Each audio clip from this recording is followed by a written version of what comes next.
ஜெபம் செய்வோம். அன்பும் இரக்கமுள்ள பரலோக தகப்பனே, மன மகிழ்ச்சியானது வேலைக்காக நன்றியோடு சோதரிக்கிறோம். நான் இருப்பதும் நிர்மூலமாக இருப்பதும் கர்த்தருடைய கிருபையே. நம்முடைய இரக்கங்களுக்கு முடிவில்லை, அவை காலைதோறும் புதிதாக இருக்கிறதுக்காக ஸ்தோத்திரம். ஆண்டவரே, நாங்கள் ஜீவனோடு சுகத்தோடு ஆரோக்கியத்தோடு இருப்பது உம்முடைய கிருபை.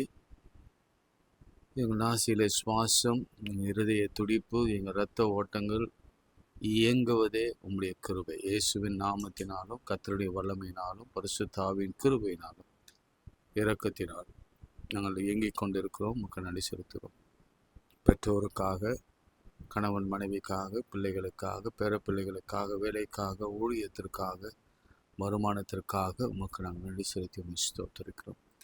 புது வாழ்க்கைக்காக, சந்தோஷத்திற்காக, சமாதானத்திற்காக, வியாதியிலிருந்து விடுதலைக்காக உமக்கு நன்றி செலுத்துகிறோம். டிஸ்சார்ஜ் சில பேர் ஆனாங்க, அதற்காக ஸ்தோத்திரம் செலுத்துகிறோம். இந்த நாளிலும் கூட கர்த்தருடைய பாதத்திலிருந்து துவங்க தேவன் தந்த வாய்ப்புக்காக நன்றி. எங்கோ ஒரு சிலர் என் நாமத்தினாலே, உம்முடைய நாமத்தினாலே கூடி ஜெபிக்கும் பொழுது மத்தியில் நான் இருப்பேன் சொன்னவர் எங்கள் மத்தியிலே நீர் அனுதினம் இருக்கிறதுக்காக ஸ்தோத்திரம். இயேசுவின் நாமத்தில் ஜெபிக்கிறோம் பிதாவே, ஆமென். ஒரு தாய் தேற்றுவது போல், ஒரு தாய் தேற்றுவது போல் என் இயேசு தேற்றுவார். ஒரு தாய் தேற்றுவது போல் என் இயேசு தேற்றுவார். மார்போடு அணைப்பாரே, மனக்கவலை தீர்ப்பாரே. மார்போடு அணைப்பாரே, மனக்கவலை தீர்ப்பாரே. ஒரு தாய் தேற்றுவது போல் என் இயேசு தேற்றுவார். ஒரு தாய் தேற்றுவது போல் என் இயேசு தேற்றுவார். கண்மலை மேல் நிறுத்துவார், நிறுத்துவார். கரம் பிடித்து நடத்துவார். கண்மலை மேல் நிறுத்துவார். ஒரு தாய் தேற்றுவது போல் என் இயேசு தேற்றுவார். அல்லேலூயா, அல்லேலூயா, அல்லேலூயா, அல்லேலூயா, அல்லேலூயா, அல்லேலூயா, அல்லேலூயா, அல்லேலூயா.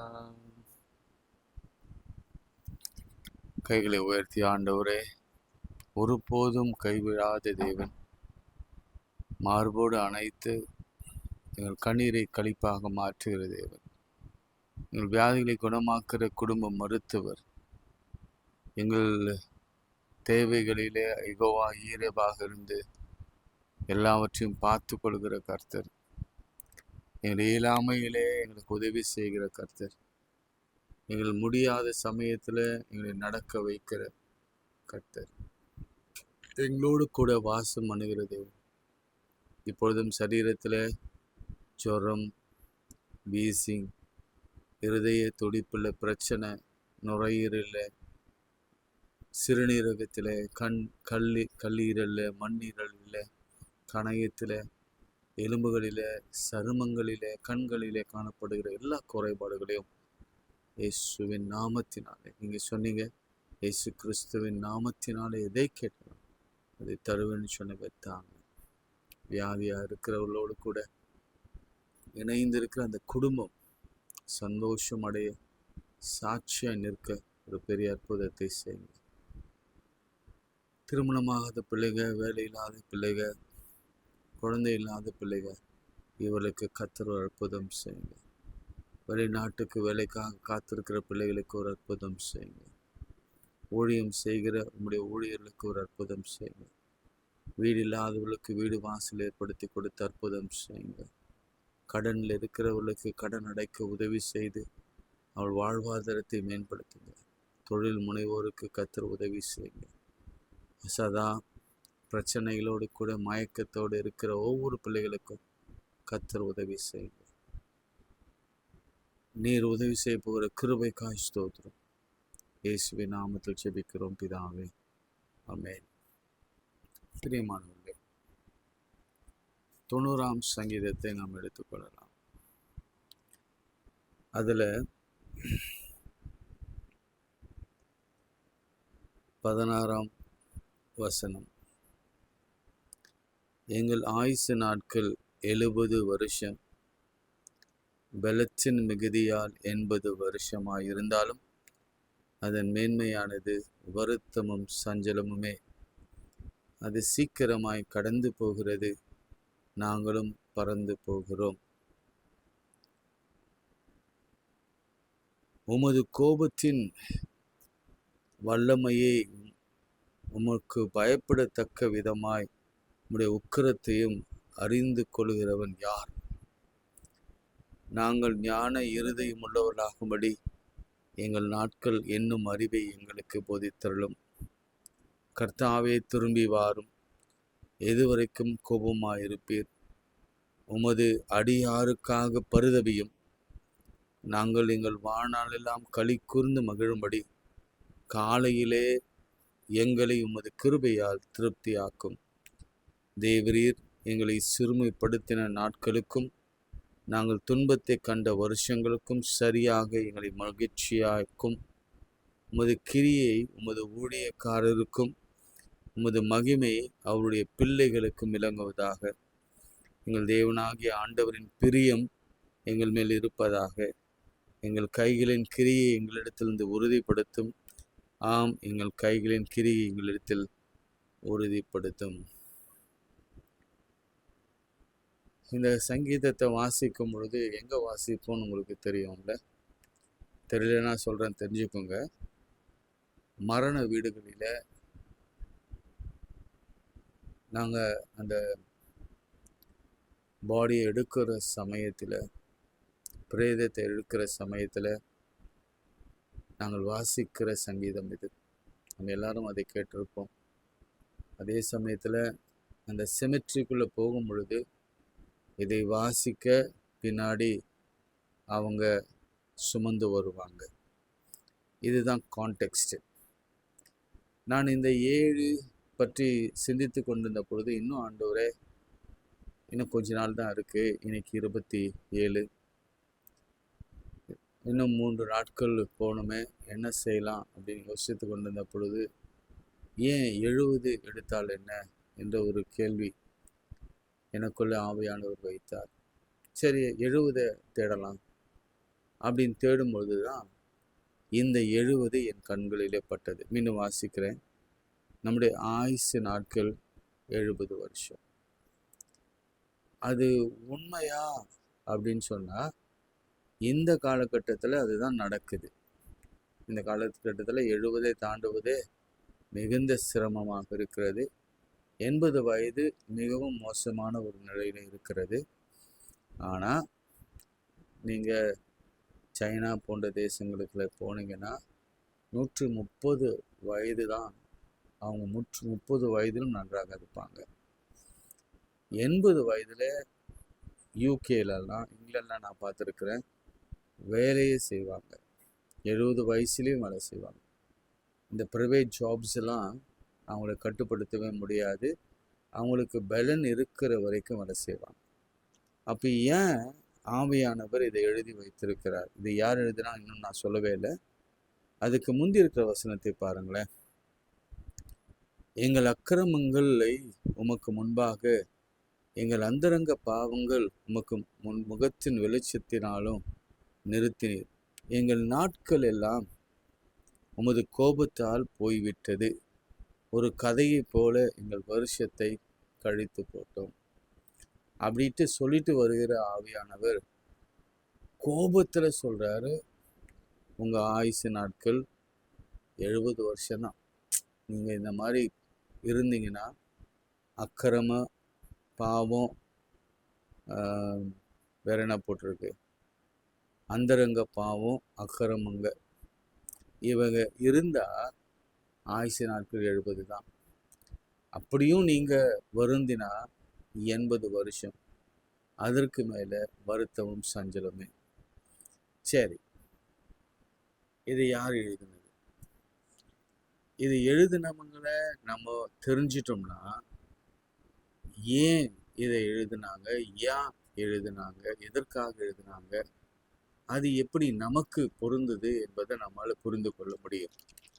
கொஞ்சம் அந்த முன்னாடி இருக்கிற அந்த முகப்பை படிங்க, இன்ட்ரடக்ஷனை படிங்க. 90ஆம் சங்கீதத்துக்கு கீழே வரும் பாருங்க. தேவனுடைய மனுஷனாகிய மோசேயின் ஜெபம். இப்போ ரொம்ப தெளிவாக புரிஞ்சிச்சு. இது யாருடைய ஜெபம்? மோசேயின் ஜெபம். மோசே இந்த ஜெபத்தை எழுதுவதற்கான காரணம் என்ன? அதுதான் விளக்க உரை, சர்மன், மெசேஜ். அந்த கான்டெக்ஸ்ட் அவர் எழுதின பொழுது இருந்த சூழ்நிலை, அவர் இருந்த சூழ்நிலை அறிந்து கொண்டால் இந்த கோபம், இந்த ஆயுசு நாட்கள், அப்புறம் ஞானமுள்ள இருதயம் எங்களுக்கு தாங்க, எங்கள் நாட்களை இன்னும் எங்களுக்கு அறிவைத்தாங்க, இதெல்லாம் நம்ம புரிந்து கொள்ள முடியும். சரி, கான்டெக்ஸ்ட் சொல்லிடுறேன், ரொம்ப நேரம் கடத்த வேண்டாம். நம்பர்ஸில் என்ன ஆகமத்தில் அந்த கான்டெக்ஸ்ட் வருகிறது. இந்த கான்டெக்ஸ்டில் 3 பேர் 3 சம்பவங்களை கான்டெக்ஸ்ட் சொல்லுது. மோசே இந்த ஜெபத்தை ஏறெடுப்பதற்கான காரணங்கள். 1, மீரியாம், அவங்க குஷ்டரோகம் வந்தது. Just context. ஈவன் தோ தம்பிக்கு மேலே பொறாமப்பட்டு அந்த அம்மா சொன்னாங்க, உங்ககிட்ட தான் பேசுவாங்களா, நீங்களே எல்லா பதவியும் வச்சுப்பீங்களா, நாங்கள்லாம் ஒன்றும் இல்லையா, எங்களுக்கெல்லாம் இந்த விடுதலை பயணத்தில், இந்த விடுதலையில் இவங்களை அழைத்து போவதில் எங்களுக்கெல்லாம் பங்கு இல்லையா, உங்களிடத்துல தான் ஆண்டவர் பேசுவாரா, அப்படின்லாம் சில கேள்விகள் வைத்திருக்கலாம். ஆனால் கான்டெக்ஸ்ட் அது இல்லை. அவங்களுக்கு குஷ்டரோகம் வந்தவொடனே பயந்துட்டார். இன்க்ளூடிங் மோசே பயந்துட்டார். இது என்னடா ரொம்ப போச்சு, குஷ்டரோகம் வந்துருச்சு. பாளையத்தின் புறம்பே அவரை வைத்து அதன் பிறகு அவங்க குணமாக்கப்பட்டு அவங்க திரும்ப மோசே இடத்துல வந்தாங்க. இந்த விஷயத்துல அவருக்கு ஒரு பயம் வந்துருச்சு. இதுக்கு முன்னாடி அவர் குஷ்டரோகத்தை பார்த்தாரா இல்லையான்னு தெரியல. இது அவருக்கு ஒரு பெரிய பயம். என்னடா நம்ம குடும்பத்திலேயே ஒருத்தருக்கு இப்படி ஆச்சு, சொந்த அக்காவுக்கு இப்படி நடந்தது. அவர் ஆண்டவர் மேலே கோபம்லாம் படல, அல்லது அக்கா மேலே எந்த கோபமும் இல்லை, வருத்தமும் இல்லை. ஆண்டவர் மேலேயும் எந்த கோபம் வருத்தமும் இல்லை. ஆண்டவருக்கு தான் வருத்தம் மீரியா மேலே இருந்தது. எப்படி என்னுடைய தாசனாகிய மோசேயை நீ அப்படி பேசலாம் என்ற வருத்தம் இருந்தது. அவ்வளோ கோபம். அது இந்த கோபத்தை பார்த்து மோசே சுத்தமாக பயந்தார். இன்னைக்கு ஆண்டவர் நம்ம மேல இப்படி கோபப்பட்டு வியாதிகளை அனுப்புவாருன்னா நம்ம நிலைமை என்ன? முதலாவது நம்ம புரிந்து கொள்ள வேண்டிய விஷயம், ஜெபிக்கணும். அதனாலதான் இந்த ஜெபம். ஆண்டவரே, இனி யாரையும் அடிக்காதீங்க. 3 தான் சொல்ல போறேன், நிறைய இருக்கு. 2வது, ஆண்டவர் மோசையை கூப்பிட்டார். மோசே இடத்துல சொன்னார், எப்பா, உன்னை நான் 80 வயதில் அழைத்தேன், பெரிய பெரிய காரியங்களை செய்ய வைத்தேன், நீ 40 ஆண்டுகள் கொண்டு வந்துட்ட, இப்போ உனக்கு 120 வருஷம். நீ என் பேச்சை கேட்காம பயங்கர கோபப்பட்டு, நான் கண்மலையோடு கூட பேசு, அப்பொழுது தண்ணீர் புறப்பட்டு வரும் என்று சொன்னேன். ஆனால் நீ கோபப்பட்டு கண்மலையை அடித்தாய். இருந்தாலும் நான் அந்த மக்களுக்காக உன்னை மன்னித்து கண்மலையிலேருந்து தண்ணீரை வர வச்சேன். அதனால உனக்கு என்ன பனிஷ்மெண்ட் அப்படின்னா, நல்லா கவனிங்க. அந்த முகப்பிலே என்ன எழுதியிருக்கு தெரியுமா? தேவனுடைய மனிதனாகிய மோசே, தேவ மனுஷன் சொன்னாரு, இது யாருக்குமே இந்த மாதிரி ஒரு தண்டனை வரக்கூடாது. எப்பா மோசே, நீ என்ன மதிக்கல, என் சொல் கேட்கல, என்னை அவமதிச்சிட்ட. அதனால நான் உங்களுக்கு தருவேன்னு சொன்ன பாலும் தேனும் ஓடுகிற நலமும் விசாலமான தேசத்துல நீ போய் சேர மாட்ட. இதோ இந்த மலையில நின்று அந்த தேசத்தை மாத்திரம் பார்த்துக்கோ அப்படின்னு சொன்ன. இது எவ்வளோ பெரிய பனிஷ்மெண்ட் பாருங்க.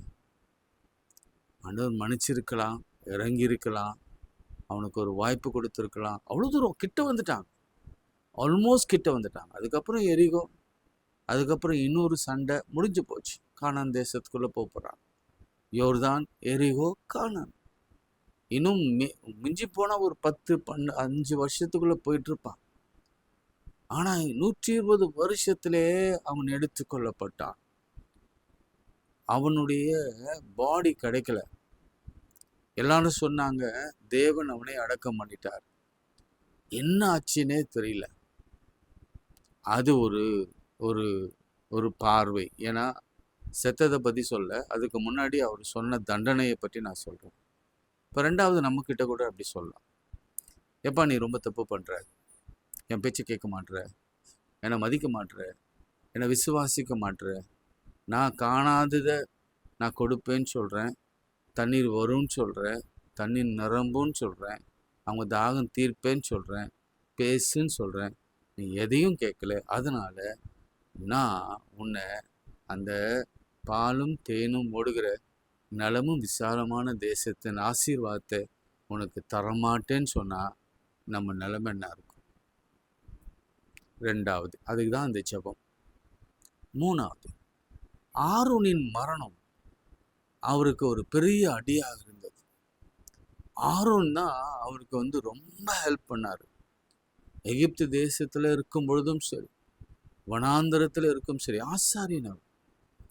ஆண்டவர் மீரியா மேல கோபப்பட்டார். ஈவன் மோசே மேல கூட சில நேரங்களில் கோபப்பட்டார். ஆனால் ஆரோன் மேல அவர் கோபமே படலை, என்ன தவறு செய்திருந்தாலும். ஏனென்றால் அவன் ஆசாரியன். அதனாலதான் ஆசாரியனுக்கு எப்பொழுதுமே ஒரு இரக்கம் உண்டு கர்த்தரிடத்துல. ஆனால் அவனை பற்றி பேசவும் கூடாது, அவன் செய்வதை விமர்சிக்கவும் கூடாது. அதனால ஆண்டவர் அவனை தண்டிக்கவே இல்லை, ஆனால் எடுத்துக்கொண்டார். அது அவனுக்கு ஒரு பெரிய இழப்பாக முடிந்தது. ஒரு மரணம் என்பது ஒரு மனுஷனை பல கேள்விகள் கேட்க வைக்கும். ஒரு ஆசாரியன், ஆண்டவரால் நேசிக்கப்பட்டவன், ஆண்டவருக்கு பணிவிடை செய்தவன், ஆண்டவரை வழிபட்டவன், அந்த அவங்க கொண்டு போன அந்த உடன்படிக்கை பெட்டியை சுமந்தவங்க, அதற்கென்று தன்னை அர்ப்பணித்து கொண்டவங்க, அவங்களுக்கு இப்படி ஒரு மரணம் ஏற்படும்னா அந்த குடும்பம் எப்படி தாங்கும்? அதனால தான் மோசேக்கு அவ்வளோ பெரிய துக்கம். இப்போ நீங்கள் வாசித்தீங்கன்னா உங்களுக்கு புரியும். ஆண்டவரே தேவரே தலைமுறை தலைமுறையா எங்களுக்கு அடைக்கலமானவர், பர்வதங்கள் தோன்றும் முன்பும் நீ பூமியையும் உலகத்தையும் உருவாக்கும் முன்பும் நீரே அனாதையாய் என்னென்னைக்கும் தேவனாய் இருக்கிறீர். நீ மனுஷரை நீர்த்துளையாக்கி மனுஷரே திரும்புங்கள் என்கிறீர். உமது பார்வைக்கு 1000 வருஷம் நேற்று கழிந்த நாள் போலவும் ராஜாமும் போலவும் இருக்கிறது. அவர்களை வெள்ளம் போல வாரிக்கொண்டு போகிறீர். எகிப்தில், அங்கே அந்த இதில் ரெட் சீல, செங்கடலில் நித்திரைக்கு ஒத்திருக்கிறார்கள். காலையிலே முளைக்கிற புல்லுக்கொப்பா இருக்கிறார்கள். அது அதிகாலையிலே முளைத்து பூர்த்து மாலையிலே அறுப்புண்டு உலர்ந்து போவோம். நாங்கள் உமது கோபத்தினால் அழிந்து உமது உக்கிரத்தினால் கலங்கி போகிறோம். எங்கள் அக்கிரமங்களை உமக்கு முன்பாகவும் எங்கள் அந்தரங்க பாவங்களை உமது முகத்தின் வெளிச்சத்தினாலும் நிறுத்தினீர். சர்ச் பண்றாரு. எங்கள் நாட்கள் எல்லாம் உமது கோபத்தால் போய்விட்டது. ஒரு கதையை போல எங்கள் வருஷத்தை கடைத்து போட்டோம். இப்போ பாருங்க, எங்க ஆயுசு நாட்கள் 70 வருஷம். ஆனா அவர் இருந்தது 120 வருஷம். அவர் சொல்றாரு, பயங்கர ஆண்டவர் கோவப்பட்டார்னா அற்ப ஆயுசுல போயிடுவாங்க. அதுதான் அவருடைய அர்த்தம். பலத்தின் மிகுதியான 80 வருஷம். அதன் மேன்மையானது வருத்தமும் சஞ்சலமே. நீங்க அது சீக்கிரமாய் கடந்து போகிறது, நாமும் பறந்து போகிறோம். சரி, இதை கேட்டுட்டோம்ல. இப்போ டேக்அவே என்ன, பிளெஸிங் என்ன, வாக்குத்தத்தம் என்ன பாருங்க. நாங்கள் எங்கள் வாழ்நாளெல்லாம் களி கூர்ந்து மகிழும்படி காலையிலே எங்களை உங்களுடைய கிருபையினாலே திருப்தியாக்கும். இப்ப கவனிங்க, நல்லா கவனிங்க. இந்த வசனத்தை சொல்லி ஜெபம் பண்ணுங்க. தேவரீர் எங்களை சிறுமைப்படுத்தின நாட்களுக்கும் நாங்கள் துன்பத்தை கண்ட வருஷங்களுக்கும் சரியாக எங்களை மகிழ்ச்சியாக்கும். உமது கிரியை உமது ஊழியக்காரருக்கும் உமது மகிமை அவருடைய பிள்ளைகளுக்கும் விளங்குவதாக. எங்கள் தேவனாகிய ஆண்டவரின் பிரியம் எங்கள் மேல் இருப்பதாக. எங்கள் கைகளின் கிரியை, சம்பளம் எங்களுடைய கைகளுக்கு எங்களிடத்தில் உறுதிப்படுத்துமா? எங்கள் கைகளின் கிரியை எங்களிடத்தில் உறுதிப்படுத்தும். அன்பும் இரக்கமுள்ள பரலோக பிதாவே, 90ஆம் சங்கீதத்தை புரிந்து கொள்கிற கிருபையை தந்தீர். ஆயுசு நாட்கள் 70, பலத்தின் மிகுதியால் 80. இந்த வருஷத்திலே, இந்த மாதத்திலே நீர் எங்களுக்கு கொடுக்கிற வார்த்தை, நாங்கள் துன்பத்தை கண்ட வருஷத்திற்கு சமமாக எங்களை மகிழ்ச்சியாக்கும். நாங்கள் கண்ணீர் விட்ட நாட்களுக்கு சமமாக எங்களை மகிழ்ச்சியாக்கும். மாத்திரமல்ல, உம்முடைய கிருபையும் உம்முடைய இரக்கமும் உம்முடைய ஊழியக்காரருக்கும் அவருடைய பிள்ளைகள் மேலே எப்பொழுதும் இருப்பதாக. கர்த்தாவே, எங்கள் கையின் கிரியைகளை கர்த்தர் உறுதிப்படுத்தும். எங்கள் கையின் கிரியைகளை கர்த்தர் ஆசீர்வதியும். இந்த நாளிலே இந்த ஊழியத்தை உதவி செய்து தாங்குகிற ஒவ்வொரு பிள்ளைகளையும் ஆசீர்வதியும். அந்த கிரியைக்கு தக்க பலன் அவர்களோடு கூட வரட்டும். எல்லாரும் இந்த செய்தியை பகிர்ந்து கொள்ள கர்த்தர் உதவி செய்யும். இந்த நாளில் ஒரு அற்புதத்தை எல்லா நிலைகளிலும் காண உதவி செய்யும். சரீரத்தில், குடும்பத்தில், திருமணத்தில், குழந்தை பேரில், வேலை வாய்ப்பில், மேற்கல்வியில், ஊதியத்தில், கடனில், வறுமையில், பிள்ளைகளுடைய பரிசுத்தத்தில், அவளுடைய ரட்சிப்பில், அவருடைய மனமாற்றத்தில், அவருடைய வாழ்க்கையில் எல்லா நிலைகளிலும் ஒரு அதிசயத்தை காணாமல் செய்யும். யோவான் 10ஆம் அதிகாரம் 29ஆம் வசனம். அவர் தம்முடைய கைகளிலே நம்மை வைத்திருக்கிறார். அதை எவராலும் பறிக்க இயலாது. அப்படி எங்களை பத்திரமாக பார்த்து வருகிற கிருபைக்காய் ஸ்தோத்திரம். இயேசுவின் நாமத்தில் ஜெபிக்கிறோம் பிதாவே, ஆமென். நமது ஆண்டவராகிய இயேசு கிறிஸ்துவின் கிருபை, பிதாவாகிய தேவனுடைய அன்பு, பரிசுத்த ஆவியின் ஐக்கியம் நம் அனைவரோடும் இன்றும் என்றும் சதா காலம் நிலைத்திருப்பதாக.